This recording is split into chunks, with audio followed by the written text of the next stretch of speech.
भूत बाजार। सोनू नाम का एक लड़का काम की तलाश में शहर के बड़े बाजार में आया था।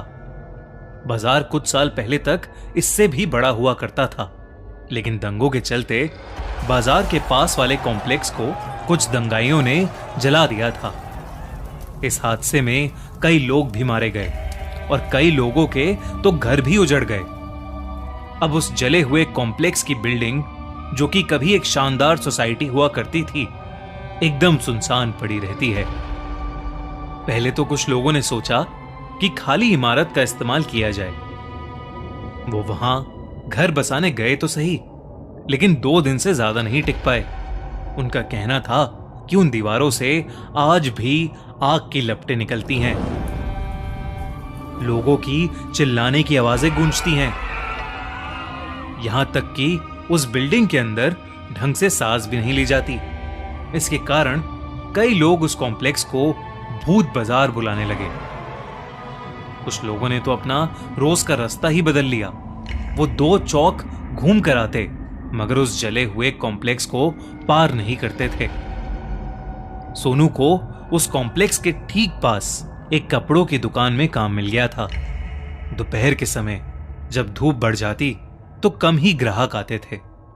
एक बार श्यामल, जो कि उस कपड़ों की दुकान का मालिक था, दोपहर में बैठा अपनी दुकान में आराम कर रहा था।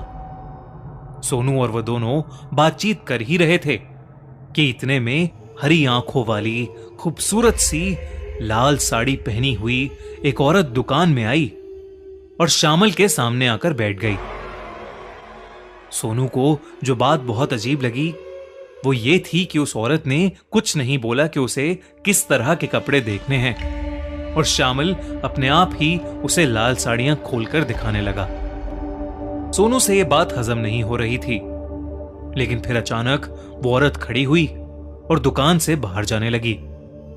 श्यामल भी बिना कुछ कहे उठकर उसके पीछे चल दिया। सोनू ने श्यामल को पीछे से कई आवाजें लगाईं, मगर उस पर कोई असर ही नहीं हो रहा था।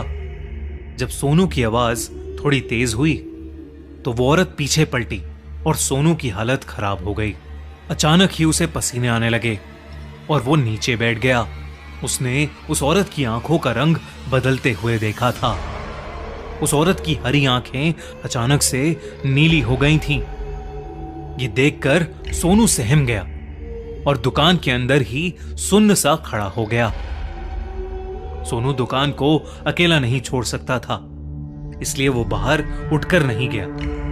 थोड़ी ही देर में कई सारे लोग दुकान से आगे भागते हुए नजर आए। एक दुकानदार भागते हुए आया और उसने सोनू को बताया कि कॉम्प्लेक्स के सामने श्यामल बेहोश पड़ा मिला है। होश आने पर श्यामल को कुछ भी याद नहीं था।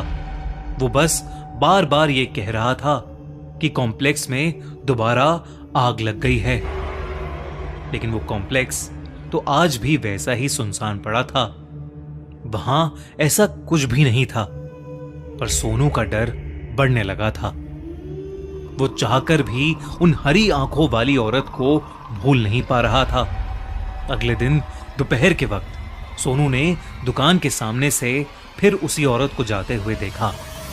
सोनू डरा हुआ था, मगर वो उसके बारे में जानना चाहता था, तो उसने हिम्मत की और श्यामल को बताए बिना दुकान से बाहर चला गया। वो औरत कॉम्प्लेक्स की तरफ जा रही थी। सोनू ठीक उसके पीछे पीछे चल रहा था, मगर अचानक वो औरत सोनू की आंखों के सामने से गायब हो गई। सोनू को लगा कि वो औरत उस कॉम्प्लेक्स के अंदर गई है। महीनों का डर सोनू को अंदर जाने से रोक रहा था, मगर वो उस औरत के बारे में किसी भी हाल में जानना चाहता था। उसने कॉम्प्लेक्स के दरवाजे की तरफ चलना शुरू किया। चारों तरफ सिर्फ काली दीवारें ही थीं। इतनी तेज धूप और रोशनी में भी वो चमक नहीं रही थी, मानो उस कॉम्प्लेक्स में एक अलग सा अंधेरा छाया हुआ था। वो जली हुई दीवारें अगर कोई गौर से देखे तो मालूम हो रहा था कि किस तरह आग की लपटों ने उन्हें जकड़ लिया था। अंदर जाते वक्त सोनू को अखबारों की हेडलाइंस याद आ रही थीं। लगभग 12 परिवार वहां रहा करते थे। लेकिन सभी बेरहमी से जलकर मारे गए थे। सोनू फिर भी हिम्मत करके कॉम्प्लेक्स के अंदर आ गया था। कॉम्प्लेक्स की दीवारें जैसे चीख चीख कर बता रही थीं कि उस रात वहां क्या हुआ था। हैरत की बात तो यह थी कि सोनू को अचानक से बहुत ही गर्मी लगने लगी। मौसम जैसी गर्मी नहीं, बल्कि ऐसी जैसे कोई उसे आग की लपटों में झुलसा रहा हो। उससे और आगे चला नहीं जा रहा था। वो हांफते हुए एक जगह रुक गया और सहारे के लिए उसने अपना हाथ एक दीवार पर रख दिया। पर अगले ही झटके में उसके मुंह से एक जोर की चीख निकली।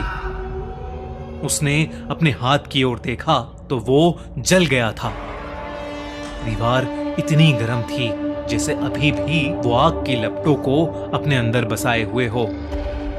इस सदमे से सोनू उभरा ही था कि उसे उस औरत की लाल साड़ी कॉम्प्लेक्स की एक बालकनी में दिखी।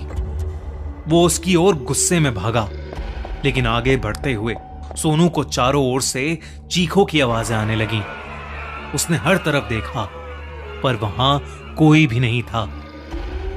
इन चीखों को पार करते हुए बड़ी हिम्मत करके वो एक कमरे में पहुंचा, जहां घुसते ही उसने दरवाजा बंद कर दिया ताकि उसे कोई आवाजें ना आए। कमरे की झुलसती गर्मी बढ़ती ही जा रही थी। सोनू उस कमरे की खिड़की खोलने के लिए आगे बढ़ा तो अचानक ही उस पूरे कमरे में आग लग गई।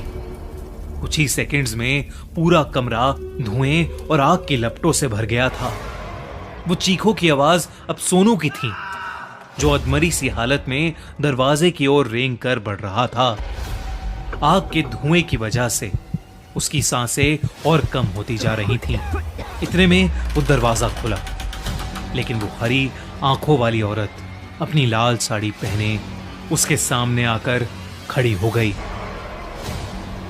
सोनू ने मदद की गुहार मांगी, मगर उसकी आंखों में भी वही ज्वाला दिख रही थी, मानो वो सोनू से किसी चीज का बदला ले रही हो। आग की लपटों के बीच में सोनू चक्कर खा के गिर पड़ा। जब उसे होश आया तो वो कॉम्प्लेक्स के बीच जो मैदान था वहां पर गिरा पड़ा था। हड़बड़ाते हुए उसने कॉम्प्लेक्स को देखा। अब वो दीवारें एकदम शांत थीं। आग का कोई नामो निशान नहीं था। सोनू फौरन उठा और वहां से भाग निकला। उसने बाहर आते ही लोगों को अपने साथ हुए हादसे के बारे में बताया, तो किसी ने भी उसकी बात पर यकीन नहीं किया, क्योंकि किसी ने भी उस हरी आंखों वाली औरत को नहीं देखा था।